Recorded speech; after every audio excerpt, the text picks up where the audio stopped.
Basic accounting terms. Basic accounting terms में आज हम लोग आगम मीन्स रेवेन्यू के बारे में स्टडी करेंगे। तो व्यवसाय में वस्तुओं के विक्रय या उपभोक्ता को प्रदान की गई सर्विस सेवाएं अथवा अन्य व्यापारिक मदों जैसे किराया हो गया, आपका कमीशन है, ब्याज है या लाभांश है कोई, उससे प्राप्त जो भी हम लोग को धनराशि प्राप्त होती है उसको आगम कहते हैं। मतलब जिन वस्तुओं को हम बेचकर प्रॉफिट कमाते हैं या कोई सर्विस देते हैं प्रॉफिट कमाने के लिए, या बिजनेस ने कोई बिल्डिंग दे रखी है जिससे बिजनेस को किराया मिल रहा है या कोई कमीशन मिल रहा है या फिर कोई ब्याज वगैरह इस तरीके का मिल रहा है, कोई इन्वेस्टमेंट किया है और कोई डिपॉजिट कर दिया है बैंक में एफडी वगैरह, उस पे जो हमें इंटरेस्ट वगैरह मिल रहा है या अन्य कोई लाभांश प्राप्त हो रहा है, वो सारी जो कैश होती है, राशि होती है, उसको हम लोग को बोलते हैं रेवेन्यू, आगम बोलते हैं। इसमें बस एक बात का ध्यान रखना है, इसमें संपत्तियों के विक्रय से जो धनराशि प्राप्त होती है, मतलब बिजनेस अपनी एसेट को जब कोई बेचता है और उससे जो अमाउंट रिसीव होगी, धनराशि प्राप्त होगी, उसको इसमें शामिल नहीं करेंगे। तो आगम में हम लोग सिर्फ जिन वस्तुओं का हम विक्रय कर रहे हैं, उन वस्तुओं का जिसमें हम बिजनेस को डील कर रहे हैं, जिनको हम बेच के लाभ कमा रहे हैं, सिर्फ उनकी बिक्री से रिलेटेड जो भी अमाउंट रिसीव होगी या फिर कोई सर्विस दे रहे हैं उससे रिलेटेड जो भी हमें अमाउंट रिसीव होगी सर्विस को प्रोवाइड करने के बाद, या फिर बिजनेस ने कोई बिल्डिंग वगैरह किराए पे दे रखी है उससे जो किराया प्राप्त हो रहा है या कोई कमीशन मिल रहा है, ब्याज मिल रहा है, कोई लाभांश वगैरह मिल रहा है, इन सब चीज़ों से जो भी हमें राशि प्राप्त होगी उसको बोलेंगे आगम, रेवेन्यू। ठीक है। और इसमें जो भी एसेट वगैरह हम सेल करेंगे उससे जो हमको प्राप्त होगा अमाउंट, उसको शामिल नहीं करेंगे। ओके, आगे बढ़ते हैं। इसके बाद आता है एक्सपेंसेस। एक्सपेंसेस क्या होता है? व्यवसाय में वस्तुओं व सेवाओं को उत्पन्न करने, मतलब अगर किसी प्रोडक्ट को आप बना रहे हो, है ना, या फिर कोई सर्विस को आप प्रोवाइड कर रहे हो, तो उस प्रोडक्ट को बनाने या वो सर्विस प्रोवाइड करने से रिलेटेड जो भी आपके खर्च होंगे उसको हम लोग बोलते हैं लागत, व्यय, एक्सपेंसेस। मतलब अगर कोई रॉ मटेरियल आप परचेज कर रहे हो, ठीक है, और किसी प्रोडक्ट को बना रहे हो और वो प्रोडक्ट बनने के बाद आपने बेचा, तो उसको बनाने और बेचने में जो भी आपका खर्च आएगा, मतलब उसको बनाते समय जो खर्च आएगा और बना के उसको बेचते समय जो भी आपका खर्च होगा उसमें, उसको हम लोग बोलते हैं एक्सपेंसेस। तो सामान्यतः क्या है कि व्यय का मापन एक लेखांकन अवधि में उपयोग की गई सेवा अथवा उपयोग की गई संपत्तियों के रूप में किया जाता है। जैसे बेचे गए माल की लागत, वेतन, मजदूरी, किराया, कमीशन, बट्टा आदि का भुगतान, या कोई डेप्रिसिएशन है उसका अगर आपने कोई प्रोविज़न किया है, तो ये सारे एक्सपेंसेस होते हैं। और इनको एक फाइनेंशियल ईयर में ही शो किया जाता है। मतलब एक फाइनेंशियल ईयर के जितने भी खर्चे होते हैं किसी प्रोडक्ट को बनाने में और उसको बेचने में, एक फाइनेंशियल ईयर मतलब 1 अप्रैल से 31 मार्च के बीच जितने भी आप प्रोडक्ट बनाएंगे और उनको बेचेंगे, उनसे रिलेटेड जो भी आपके खर्चे होंगे वो इसमें लिए जाएंगे सिर्फ। ठीक, तो एक फाइनेंशियल ईयर के खर्चे आपके इसमें शामिल किए जाएंगे, उसको बोलेंगे एक्सपेंसेस। अब देखो एक्सपेंसेस को 3 पार्ट में डिवाइड करते हैं। तो वो कौन कौन से होते हैं? एक तो होगा आपका पूंजीगत व्यय, एक होगा आयगत व्यय, इसको आगम व्यय भी बोलते हैं, एक है आपका अस्थगित आगम व्यय। आप इनको समझते हैं। कैपिटल एक्सपेंडिचर क्या होता है? पूंजीगत व्यय किसी स्थायी संपत्ति के क्रय, मतलब अगर कोई फिक्स्ड एसेट आप परचेज करते हो या उसके मूल्य या कार्य क्षमता में वृद्धि के लिए किया गया व्यय पूंजीगत व्यय कहलाता है। मतलब ये हुआ कि आपने एक एसेट परचेज की, ठीक है, और उस एसेट की कार्य क्षमता बढ़ाने के लिए आपने उसमें कुछ अमेंडमेंट किया, मतलब कुछ पार्ट वगैरह जोड़ दिए या उसको कहीं पे मशीन को आपने लगाया कहीं पे मशीन को, तो और मशीन को लगाने में जो भी आपका खर्च हुआ उस मशीन को चालू करने, मशीन आप खरीद के लाए और उस मशीन को कहीं पे एक जगह पे स्थायी जगह पे आपने फिक्स कर दिया, उसके बाद उस मशीन को रन करने से रिलेटेड जितने भी खर्च आप करेंगे वो होंगे पूंजीगत व्यय। जैसे आपका मशीन हो गया, फर्नीचर हो गया, कोई बिल्डिंग हो गया, इससे क्रय से रिलेटेड, मतलब इस बिल्डिंग को परचेज़ करने से रिलेटेड जो भी आपने एक्सपेंसेस किए वो सारे आपके पूंजीगत, मतलब फिक्स्ड एसेट को परचेज़ करने और उसकी कार्य क्षमता में वृद्धि के लिए जितने भी आप खर्च करेंगे, जितने भी एक्सपेंसेस करेंगे, वो सारे एक्सपेंसेस आपके कैपिटल एक्सपेंडिचर कहलाएंगे, मतलब पूंजीगत व्यय। और पूंजीगत व्यय का लाभ संस्था को दीर्घ काल तक प्राप्त होता रहता है, मतलब बहुत लंबे समय तक इसका आपको बेनिफिट मिलता रहेगा। बिजनेस को इसका बेनिफिट बहुत लंबे समय तक मिलता रहेगा, मतलब किसी मशीन को परचेज करने से रिलेटेड और उसकी कार्य क्षमता में वृद्धि करने के लिए जो भी आपके खर्च करेंगे वो सारे एक्सपेंसेस पूंजीगत व्यय कहलाएंगे। अब देखो आगम व्यय क्या होता है, रेवेन्यू एक्सपेंडिचर। ये तो हो गया कैपिटल एक्सपेंडिचर। रेवेन्यू एक्सपेंडिचर क्या होता है, ऐसे व्यय जिनका लाभ संस्था को केवल चालू वर्ष में ही प्राप्त होगा। ऐसे व्यय जिनका लाभ, मतलब ऐसे एक्सपेंसेस जिनका बेनिफिट बिजनेस को सिर्फ चालू वर्ष, करेंट ईयर में, मतलब 1 अप्रैल से 31 मार्च के बीच में जितने भी आप एक्सपेंसेस करेंगे और उनका बेनिफिट उसी साल आपको मिलेगा जिस साल आप खर्च कर रहे हो, उसको कहेंगे रेवेन्यू एक्सपेंडिचर। जैसे रेंट दिया आपने, सैलरी वगैरह दी, तो सैलरी जब देंगे तो उसका बेनिफिट तो आपको उसी साल मिलेगा ना, तो वो सारी चीज़ें जो भी एक्सपेंसेस हैं वो आपके रेवेन्यू एक्सपेंडिचर हो गए। ठीक है, मतलब वो खर्चे जिनका लाभ आपको चालू वर्ष में ही प्राप्त होगा, वो सारे एक्सपेंसेस रेवेन्यू एक्सपेंडिचर हो गए। अब आते हैं अस्थगित आगम व्यय, डिफर्ड रेवेन्यू एक्सपेंडिचर। बहुत मज़ेदार है ये। ऐसे आगम व्यय जिनका लाभ संस्था को केवल चालू वर्षों में ही प्राप्त नहीं होता है बल्कि भावी आगामी वर्षों में ही प्राप्त होता है, अस्थगित आगम व्यय कहलाते हैं। इन व्ययों की राशि चालू वर्ष के लाभ में से ही अपलिखित नहीं की जाती। अपलिखित मीन्स राइट ऑफ नहीं की जाती, बल्कि किस्तों में लाभ हानि खाते से कई वर्षों तक अपलिखित की जाती है।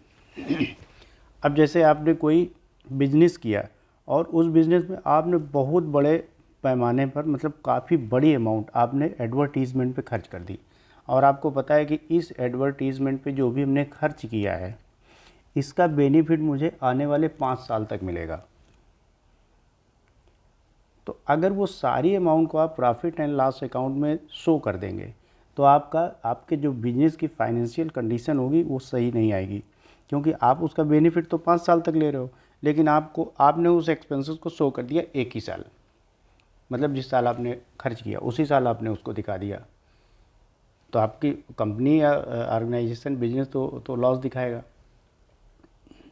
ठीक है, तो उसको क्या करते हैं, जैसे 5 साल के लिए आपने कोई खर्च किया है और 5 साल तक आप उसका बेनिफिट लेते रहेंगे, लेकिन वो एक्सपेंसेस आपने किया एक ही बार में, वन टाइम।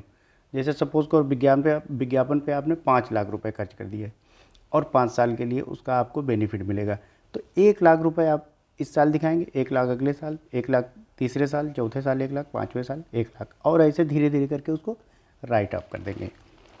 इसको बोलते हैं डिफर्ड रेवेन्यू एक्सपेंडिचर।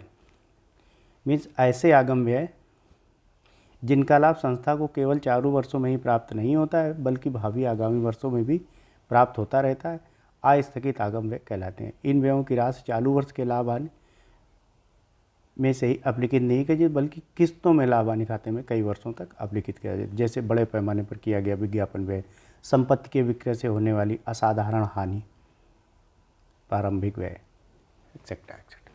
ठीक है, तो वो एक्सपेंसेस जिनका बेनिफिट कई वर्षों तक मुझे मिलना है और उसके एक पार्ट को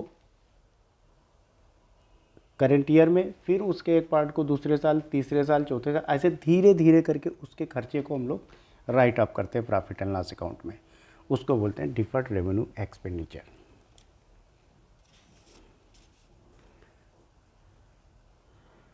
अब आते हैं इनकम पे, मीन्स आय क्या होती है। तो आगम क्या होता है? आगम बताया था अभी हमने। आगम में क्या होता है? विक्रय और सेवाओं से प्राप्त राशि। जिस प्रोडक्ट में आप डील कर रहे हो, जिसको खरीद के और बेच के आप बिजनेस में पैसे कमा रहे हो, प्रॉफिट कमा रहे हो, उसको बेच के, या फिर कोई आप सर्विस प्रोवाइड कर रहे हो, तो उससे जो भी आपको अमाउंट रिसीव हो रहा है उसको बोलते हैं हम लोग आगम। तो आगम का व्यय पराधिक मतलब सरप्लस, वो आपका इनकम कहलाएगी। जैसे कि अब सपोज़ करो कि 5,000 रुपये की लागत का माल है, कोई एक गुड्स है, उसकी कास्ट आती है 5,000 रुपये, 5,000 रुपीज़, और उसको आप बेच रहे हो कितने में? 7,000 रुपये में। तो जो 2,000 रुपये एक्स्ट्रा आपको प्राप्त हो रहा है, यही आपकी इनकम है। 5,000 रुपये की लागत का माल आप बेच कितने में रहे हो? 7,000 रुपये में। इट मीन्स 2,000 रुपये आपको जो अतिरिक्त प्राप्त हो रहा है, एक्स्ट्रा मिल रहा है, वो है इनकम। अब इसका फार्मूला क्या? आई इनकम इक्वल टू आगम रेवेन्यू माइनस एक्सपेंसेस। तो आगम आपका कितना हुआ? 7,000 रुपये, और उस पर आपकी लागत कितनी आई?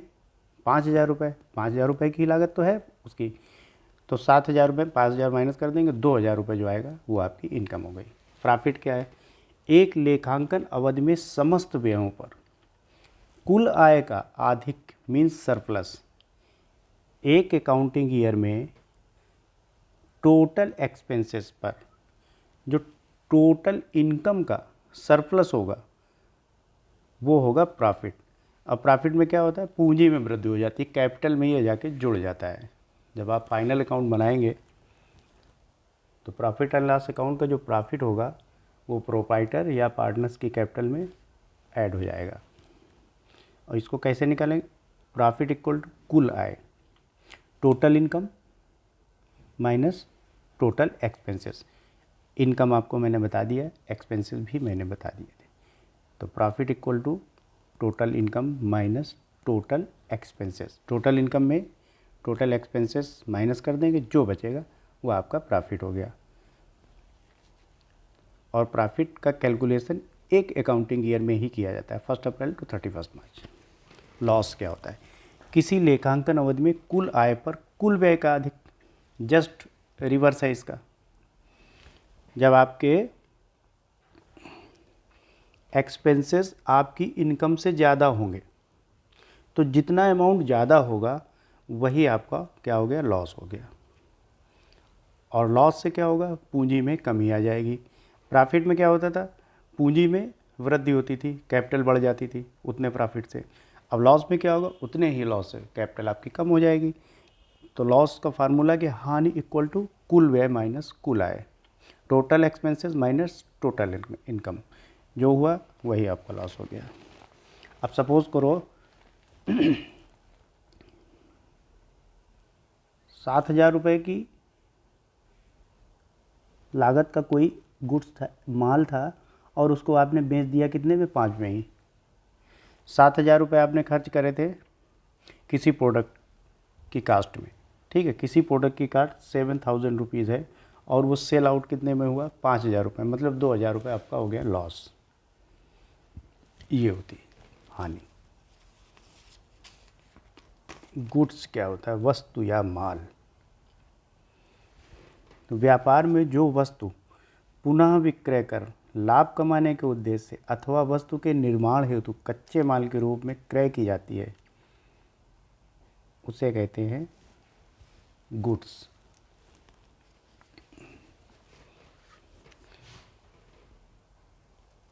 जिन वस्तुओं को बनाकर बेचने के, जिन वस्तुओं को हम पहले बनाएंगे और उसके बाद उसको बेचेंगे, ठीक है, उनको हम लोग गुड्स कहते हैं। मतलब व्यापार में जो वस्तुएं, या तो कोई कभी कभी देखो बिजनेस कितने तरीका होते हैं। एक तो मैन्युफैक्चरिंग यूनिट होती है, उसमें क्या करते हैं, हम रॉ मटेरियल परचेज करते हैं, फिर उसको किसी प्रोडक्ट में कन्वर्ट करते हैं, कोई प्रोडक्ट बनाते हैं, फिर उसके बाद उस प्रोडक्ट को कुछ प्रॉफिट मार्जिन जोड़ के हम लोग मार्केट में उसको बेचते हैं, ठीक है। तो ये क्या हुआ बिजनेस के लिए, ये हो गया गुड्स आपका। तो जिस वस्तु को बेचते हैं हम लोग या उसको बना के बेचते हैं, वो सारी वस्तुएं गुड्स कही जाती हैं। अब एग्जाम्पल से इसको समझते हैं। कपड़े के व्यापारी द्वारा खरीदा गया कपड़ा, कपड़े के व्यापारी द्वारा खरीदा गया कपड़ा। फर्नीचर के व्यापारी द्वारा खरीदा गया फर्नीचर। तेल मिल द्वारा खरीदी गई मूंगफली या सोयाबीन। तो कपड़ा मिल द्वारा खरीदा गया कपास, कपास से कपड़ा बनाते हैं, तो वो एक तरीके से उसके लिए रॉ मटेरियल हो गया। तो इन सब चीज़ों को गुड्स कहा जाता है। अब अगर कपड़े का व्यापारी कपड़ा ना खरीद के कोई इलेक्ट्रॉनिक गुड्स अपने लिए ले आए, या जैसे एसी लगा दिया अपने शॉप में, या फर्नीचर ले आया, तो ये उसके लिए गुड्स नहीं है। लेकिन एक इलेक्ट्रॉनिक शोरूम अपने लिए एसी लेके आता है, वॉशिंग मशीन लेके आता है, कलर टीवी लेके आता है, जो भी वो इलेक्ट्रॉनिक आइटम लेके आता है, तो उसका करना क्या है, वो क्या कर रहा है, वो इलेक्ट्रॉनिक आइटम को परचेज़ कर रहा है और उनको सेल कर रहा है। तो वो इलेक्ट्रॉनिक शॉप के लिए वो सारे आइटम गुड्स होंगे। लेकिन एक कपड़े के व्यापारी के लिए कपड़ा ही गुड्स होगा, क्योंकि वो कपड़ा ही तो खरीद के बेच रहा है, या कपड़ा बना के बेच रहा है। तो अगर बना के बेच रहा है तो कपास वगैरह वो उसके लिए गुड्स हो गया, ठीक है। तो जिस प्रोडक्ट से हम लोग डील करते हैं, जिस प्रोडक्ट को बेच के हम लोग लाभ कमाते हैं, पर्टिकुलर उसी प्रोडक्ट को गुड्स कहा जाता है, ओके। अब देखो परचेज क्या होता है। लाभ कमाने के उद्देश्य से व्यवसायी द्वारा खरीदी गई वस्तुएं परचेज कहलाती हैं। मतलब गुड्स ही है, उसके दो पार्ट बना दिए गए हैं। अगर हम उस गुड्स को खरीदेंगे तो उसको परचेज बोलेंगे, अगर उस गुड्स को बेचेंगे तो हम लोग उसको सेल बोलेंगे, और इसमें कुछ भी नहीं है। तो लाभ कमाने के उद्देश्य से व्यवसायी द्वारा खरीदी गई वस्तुएं क्रय कहलाती है। क्रय नगद या उधार हो सकता है, कैश पे भी हो सकता है, क्रेडिट पे भी हो सकता है। भाई हम उधार सामान भी खरीद सकते हैं और नगद भी खरीद सकते हैं। अब क्या हो गया कि माल खरीदते समय क्रय मूल्य का भुगतान कर दिया जाए तो उसे नगद क्रय कहते हैं। जैसे आपने परचेज़ किया, तुरंत पेमेंट कर दिया, वो आपका हो गया कैश परचेज़। आपने बोल दिया कि फ्यूचर में हम इसका पेमेंट करेंगे, वो क्रेडिट हो गया, उधार क्रय हो गया। अब इसके बाद एक आता है परचेज रिटर्न या रिटर्न आउटवार्ड। यदि क्रय किया गया संपूर्ण या आंशिक माल आदेशानुसार न होने, खराब होने अथवा अन्य किसी कारण से पुनः विक्रेता को वापस किया जाए तो इसे कहते हैं परचेज रिटर्न। मतलब आप कोई गुड्स परचेज करके लाए और वो आपके हिसाब से नहीं निकला, उसमें कोई डिफेक्ट है, ठीक है, तो आपने कुछ माल या पूरा, अगर पूरा डिफेक्टिव है तो पूरा, थोड़ा बहुत है तो थोड़ा बहुत, अब आपने क्या किया, उस माल को फिर से वापस कर दिया जाके कि भाई ये माल मेरे मतलब का नहीं, इसको आप ले लो अपना, ठीक है। तो 10,000 का परचेज़ करके लाए, उसमें से 1,000 का माल आपके मतलब का नहीं था, उसमें आपके हिसाब से वो चीज़ें नहीं थी, तो आपने उसको वापस कर दिया 1,000 रुपये का। तो वो 1,000 रुपये क्या हुआ, परचेज़ रिटर्न हुआ। मतलब परचेज़ रिटर्न, परचेज़ किया उसके बाद उसको रिटर्न कर दिया, उसको बोलेंगे परचेज़ रिटर्न या रिटर्न्स आउटवार्ड। आउटवार्ड मतलब बाहर जाना, आया फिर बाहर चला गया, तो उसको बोलते हैं परचेज़ रिटर्न।